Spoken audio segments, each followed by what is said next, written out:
तारिक बशीर चीमा अब आपको कब्र तक पहुंचाएगा। तारिक बशीर चीमा तो कब्र की दीवारों तक पीछा नहीं छोड़ता। तो इस तरह से कब्र कब्र कब्र बहुत सारे ट्वीट। पहली कॉल 31 सेकंड की कॉल थी जिसमें धमकियां दी गई। फिर 10:07 पर एक कॉल मौसूल हुई जो कि 45 सेकंड की कॉल थी। कभी किसी लालच की वजह से, कभी किसी डर की वजह से, कभी किसी धमकी की वजह से सच को नहीं छुपाया। अय्याम अज़ा इमाम आली मकाम से मंसूब ये दिन हमें इसी बात का दर्स देते हैं कि हम अपने हक पर, अपने सच पर खड़े हो जाएं, चाहे हमें अपनी जान से जाना पड़े। और एक सैयद होने के नाते मेरी रगों में भी खूने हुसैन दौड़ रहा है। तारिक बशीर चीमा अब आपको कब्र तक पहुंचाएगा। तारिक बशीर चीमा तो कब्र की दीवारों तक पीछा नहीं छोड़ता। तो इस तरह से कब्र कब्र कब्र बहुत सारे ट्वीट। पहली कॉल 31 सेकंड की कॉल थी जिसमें धमकियां दी गई। फिर 10:07 पर एक कॉल मौसूल हुई जो कि 45 सेकंड की कॉल थी। आपके नजदीक अगर यह खबर झूठी है, हिम्मत कीजिए, आइए किसी भी प्लेटफॉर्म पर बताइए कि इकरारुल हसन ने झूठ बोला है। बिस्मिल्लाहिर्रहमानिर्रहीम, अस्सलाम वालेकुम। आप सब ये बात जानते हैं कि गुज़श्ता 10 बरस के दौरान प्रोग्राम सरेआम करते हुए हम पर मुतअद्दिद मरतबा हमले हुए। कई बार हमें जान से मार देने की धमकी दी गई, ऑन कैमरा भी, ऑफ कैमरा भी। हमें हर तरह का लालच भी दिया गया, हमें हर तरह से डराया धमकाया भी गया। लेकिन अल्लाह ताला के फजलो करम से कभी ऐसा नहीं हुआ कि हम अपने मौक़िफ़ से, अपने प्रोग्राम से, अपने सच से, अपने हक से, अपने कहे हुए किसी भी लफ्ज़ या किसी भी हर्फ से पीछे हटे हुए। और ना ही इंशाअल्लाह तादमे मर्ग कभी ऐसा होगा कि हम सच से एक कदम भी पीछे हटे, किसी खौफ की वजह से या किसी भी लालच की वजह से।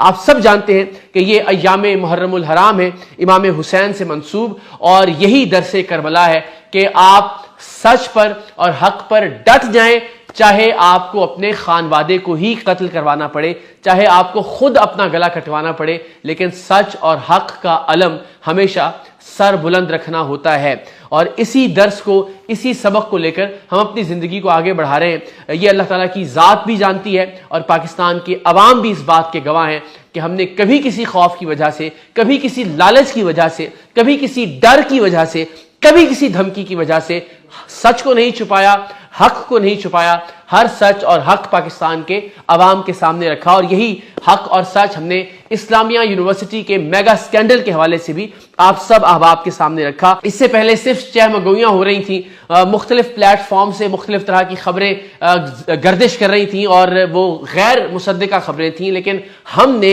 इस्लामिया यूनिवर्सिटी बहावलपुर के मेगा स्कैंडल के हवाले से, जिसे आप वीडियो का स्कैंडल भी कह लीजिए, मनशियात का स्कैंडल भी कह लीजिए, ब्लैकमेलिंग का स्कैंडल भी कह लीजिए, जिसमें 5500 के करीब वीडियोस का जिक्र था और इसमें तकरीबन 35,000 तालिबात जो इस्लामिया यूनिवर्सिटी भावलपुर में पढ़ती हैं, उनकी इज्जतों का, उनकी आबरूओं का दाव पर लगना हम सब के सामने था। लेकिन हमने अल्हम्दुलिल्लाह उस केस की अलिफ से लेकर ये तक तमाम दास्तान आपके सामने रखी। वो कहानी तारिक बशीर चीमा साहब और उनके साहिबजादे तक पहुंची। तारिक बशीर चीमा साहब इस वक्त एक बहुत ही ताकतवर वफाकी वजीर काफ लीग से उनका ताल्लुक है।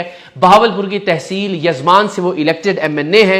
एक बहुत ही सीजन्ड पॉलिटिशियन, एक बहुत ही सीनियर पॉलिटिशियन, बहुत ही ताकतवर और असर और रसूख रखने वाले पॉलिटिशियन। उनके हल्के में अगर किसी से बात की जाए, और जब जाहिर मैंने उनका जिक्र किया, उनके साहिबजादे का जिक्र किया कि किस तरह से उनके साहिबजादे वलीदाद चीमा की वीडियोस पुलिस के हाथ लगी, पुलिस ने किस तरह से कासालेसी से काम करते हुए, चापलूसी से काम करते हुए तारिक बशीर चीमा साहब को आगाह किया। उन्होंने कहा कि जिस मोबाइल में मेरे बेटे की वीडियो है उस मोबाइल से उस वीडियो को डिलीट किया जाए। और ये सारा मामला फिर इस्लामिया यूनिवर्सिटी तक आया। ये मेजर रिटायर्ड एजाज शाह का इस सारे रैकेट और माफिया में क्या किरदार था, हमने एक एक तफसील पुराने व्लॉग में आपसे शेयर की। लेकिन इसके बाद हुआ ये कि हमें धमकियां दी जाने लगी, ट्विटर पर बरसरे आम धमकियां दी गई।